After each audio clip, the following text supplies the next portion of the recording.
एक लड़का जिसके पास सिटी में रहने के लिए घर नहीं होता, या अमीर लड़कियों के साथ अफेयर करता है और उनके ही घर में रहता है। अब आगे क्या होगा ये हम आज की हमारी मूवी स्प्रेड 2009 की एक रोमांटिक हॉलीवुड मूवी में देखेंगे। अगर आपको एक्सप्लेनेशन अच्छा लगता है तो प्लीज इसे लाइक और कमेंट जरूर कर दीजिएगा। अब बिना किसी देरी के एक्सप्लेनेशन स्टार्ट करते हैं। मूवी स्टार्ट होती है और हम हमारे मेन कैरेक्टर निकी से इंट्रोड्यूस होते हैं। निकी हमसे कहता है मुझे बचपन से ही पता चल गया था कि मैं बहुत ही स्मार्ट हूँ। मेरी मदर की फ्रेंड्स को मैं बहुत ही अच्छा लगता था। जब वो बड़ा हुआ तो एक फ्रेंड के साथ उसका अफेयर भी हो गया था।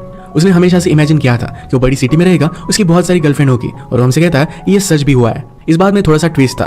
उसके पास खुद की रहने की जगह नहीं थी तो अमीर लड़कियों को ढूंढता रहता था, उन्हीं के साथ वो रहता था। ऐसी एक रात उसे हम क्लब में देखते हैं। क्लब की बहुत सारी लड़कियों को ऑलरेडी जानता है क्योंकि उनके साथ उसका अफेयर रह चुका है। उसने एक लड़की को नोटिस किया जिसके पास सारी एक्सपेंसिव चीजें थी। हमारी और एक मेन कैरेक्टर है जिसका नाम है समंथा। समंथा को पार्टी से ज्यादा देख उसके पीछे पीछे चलने लगता है। उसने उसका नाम पूछा, कहता है तुम इतनी जल्दी यहाँ से जा क्यों रही हो, मैं तुम्हें तुम्हारे घर छोड़ सकता हूँ। समंथा उसे ज्यादा भाव दे नहीं रही थी। उसने कहा कि तुम बहुत क्यूट हो पर मैं तुम्हें घर पर नहीं लेकर जाऊंगी। निकी पूछता है कि क्या तुम्हारी शादी हो गई है। समंथा ने ना कहा। वो फिर पूछता है कि क्या तुम किसी से प्यार करते हो। वो फिर से मना करती है। वो क्लियर करती है कि मैं तुम्हें जानती भी नहीं।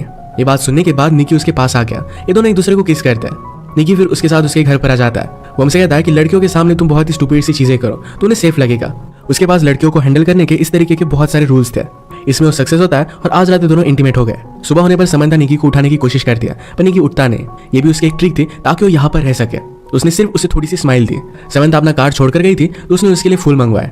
उसे उतना अच्छा कुकिंग करना आता नहीं पर फिर भी समंथा के लिए कुक करता है क्योंकि उसे पता है कि लड़कियों को एफर्ट करने वाले लड़के बहुत अच्छे लगते हैं। समंथा के रात पर घर पर आने पर उसे बहुत ही स्पेशल फील कराता है। उससे पूछती है क्या तुम कुछ काम भी करते हो। निकी कहता है कि मैं सब नॉर्मल सी चीजें करता हूँ, उठता हूँ, खाता हूँ, पीता हूँ, यही सब एंजॉय करना उसकी लाइफ है। उसे ज्यादा कुछ बोलने नहीं देता और ये दोनों फिर से इंटीमेट हो जाते हैं। एक दूसरे के साथ एंजॉय करना यही इनकी लाइफस्टाइल बन चुकी थी। समंथा निकी की लाइफस्टाइल मेंटेन करती है। ये दोनों एक दूसरे के साथ बहुत एंजॉय कर रहे थे। थोड़े दिनों में निकी बोर होने लग गया। समंथा कब घर से बाहर जाए इसका वेट करता था। एक दिन वो कहती है मुझे मीटिंग के लिए न्यूयॉर्क में जाना पड़ेगा, या तुम मेरे साथ चलोगे। निकी ने कहा कि मैं तुम्हारे साथ नहीं आ सकता क्योंकि उसे पार्टी करनी थी। उसे ड्रॉप करता है और तुरंत पार्टी की प्लानिंग उसने स्टार्ट कर दी है। निकी का एक बहुत ही अच्छा फ्रेंड है जिसका नाम है हैरी। जब निकी के पास रहने के लिए कोई भी जगह नहीं होती तो हैरी के पास ही आ जाता है। निकी हैरी को भी समझा रहा था कि किस तरीके से लड़कियों को हैंडल करना चाहिए। यहाँ पार्टी में निकी की एक्स गर्लफ्रेंड आ जाती है। वहां पर तमाशा खड़ा करने लग गई। निकी हैरी से कहता है कि जल्दी से इसे घर पर लेकर जाओ वरना मेरी सच्चाई सबको पता चल जाएगी। पार्टी की सब लड़कियों को बता रहा था कि वो बहुत ही बड़ा मिलीनियर है। एक लड़की ने उसे अप्रोच किया और हाउस की टूर के लिए पूछा। टूर देते हुए फाइनली वो बेडरूम तक आ जाता है और दोनों फिर इंटीमेट हो गए। रात में फिर से हैरी और निकी दोनों हैंग आउट कर रहे थे। हैरी कहता है कि तुम्हारी एक्स गर्लफ्रेंड पूछ रही थी कि क्या उसके जाने पर भी तुमने ऐसी पार्टी की थी। निकी ने कहा कि क्या तुमने उसे सच बताया। हैरी कहता है कि मेरे पास चॉइस भी नहीं थी। ये सब करते हुए निकी को थोड़ा सा भी बुरा नहीं लगता। वो लड़कियों के फीलिंग्स के बारे में ज्यादा सोचता नहीं। पार्टी की सब चीजें मेड को क्लीन करनी पड़ी और इसी वजह से समंथा को सब कुछ पता चल जाता है। उसने कॉल कर निकी को बताया कि किस दिन वो वापस आने वाली है। निकी आज बहुत सारी लड़कियों को कॉल कर रहा था तो हमसे कहता कि अगर मैं किसी भी लड़की को कॉल ना करूं तो मेरा गेम खराब हो जाएगा। उसे हमेशा प्रैक्टिस करनी पड़ती है। ऐसे ही अपनी एक पुरानी फ्रेंड को घर पर बुला लेता है। फ्रेंड पूछती है कि तुम अब किसको फंसा रहे हो। ये दोनों एक दूसरे को बहुत टाइम से जानते थे। वो निकी को पूरी तरह पहचानती थी। उसने कहा कि तुम अगर ऐसे ही करते रहे तो 10 साल में तुम्हारा हाल बहुत ही बुरा होगा। ये सब करने से तुम्हें कोई भी खुशी नहीं मिलती। हम दोनों के बीच में जो भी था ये बहुत ही अच्छा था। उसे निकी के लिए फीलिंग्स थे। उससे कमिटमेंट चाहती थी पर निकी इस बात को थोड़ा सा भी सीरियसली लेता नहीं। ये दोनों फिर इंटीमेट हो गए। उससे पूछती है क्या हम हमारी रिलेशनशिप को और एक चांस दे सकते हैं। निकी उसे कोई भी जवाब नहीं देता। उस लड़की ने आज रियलाइज किया था कि निकी एक्चुअल में उसके लिए कोई भी केयर नहीं करता। समंथा निकी को रंगे हाथ पकड़ने के लिए एक दिन जल्दी आ जाती है। निकी किसी और लड़की के साथ था और उसे इसके लिए सॉरी कहता है। उस पर बहुत गुस्सा हो गई थी। निकी कहता है कि मैंने तुम पर चीट नहीं किया है। हम दोनों के बीच में जो भी है हमने इसे कोई भी लेबल नहीं दिया है। इन्हें पता था कि एक दूसरे से प्यार नहीं करते। झगड़े में डिसाइड करते हैं कि फ्रेंड्स विद बेनिफिट्स रहेंगे। फिर से दोनों अपना अफेयर कंटिन्यू करते हैं।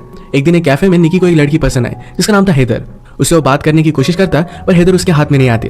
उसने उसे अलग अलग डेट्स के लिए पूछा पर हर बार उसे मना कर देती है। निकी ने जाते जाते अपना नंबर बिल पर लिखा। कुछ भी पे ना किए हुए वैसे वो चला जाता है। कैफे में एक डिलीवरी मैन था जो निकी का पता जानता था।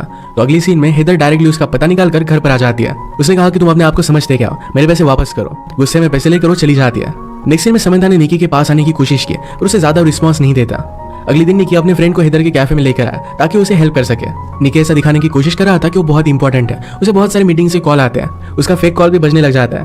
बाहर रॉन्ग पार्किंग में उसे पार्किंग टिकट मिल रहा था। उसके पास ज्यादा पैसे नहीं थे तो लेडी ऑफिसर से फ्लर्ट करने लगता है। हेदर ये देखकर बहुत हंसी। समंथा नोटिस करती है कि निकी का उस पर ज्यादा ध्यान नहीं है। अगले दिन निकी अपने फ्रेंड हैरी के साथ था। हैरी का रूम स्मेल करता है। इस बात का निकी ने मजाक उड़ाया। इस बात पर वो गुस्सा होकर निकी को बाहर निकाल देता है। एक दिन हेदर निकी को कॉल कर दिया। आज रात उसके साथ डेट पर जाना चाहती थी। वो डेट पर जरा लेट आए। जब ये दोनों बात कर रहे थे तो अचानक से उसे किसी का कॉल आ जाता है। कॉल पर उसने अदर पर्सन को मंकी कहा। इस कॉल के तुरंत बाद वो यहाँ से जाने लगे। निकी उस पर गुस्सा हो गया पर वो डायरेक्टली चली जाती है।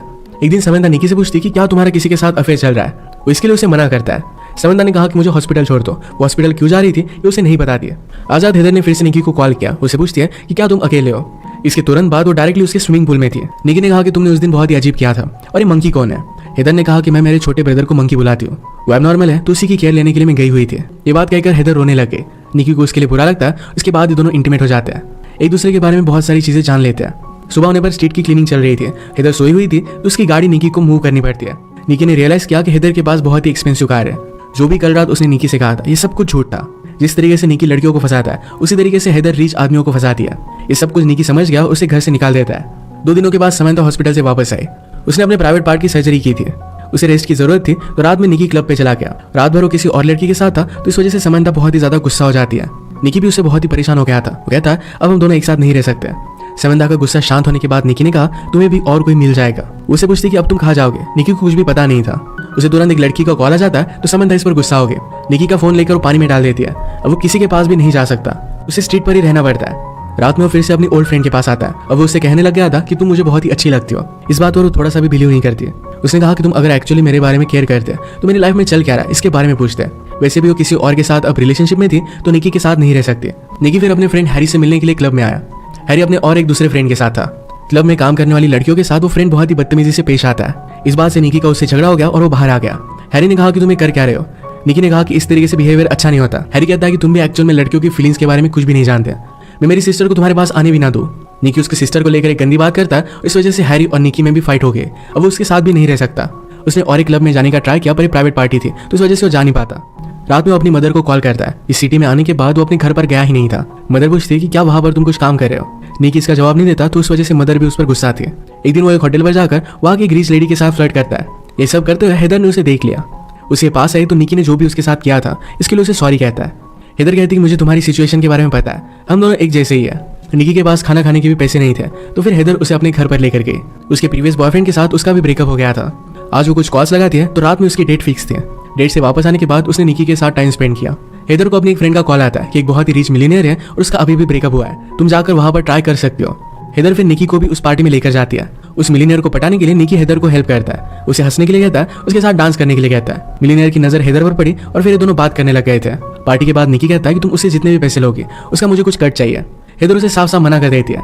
रात में उसे उसने काउच पर सोने के लिए कहा। थोड़ी देर में निकी उसके पास आ गया। वो कहता है कि हम दोनों एडल्ट्स हैं, एक दूसरे पर कंट्रोल तो कर ही सकते हैं। स्लोली उसके पास आ जाता है और फ्लर्ट करने लग गया। इसके बाद दोनों इंटीमेट हो गए। एक दूसरे के साथ जब भी होते हैं तो बहुत ही ऑनेस्ट होते हैं। एक रात डिनर करते हुए निकी को एक लड़की ने पहचान लिया। उसके साथ बहुत ही बुरा बर्ताव कर दिया। ये बात हेदर को उतनी अच्छी नहीं लगी। वो निकी की सारे हालात समझ लेती है। ये दोनों फिर एक दूसरे के साथ बहुत सारा टाइम स्पेंड करने लग गए थे। हेदर का किसी और आदमी के साथ बाहर जाना ही निकी को अच्छा नहीं लगता।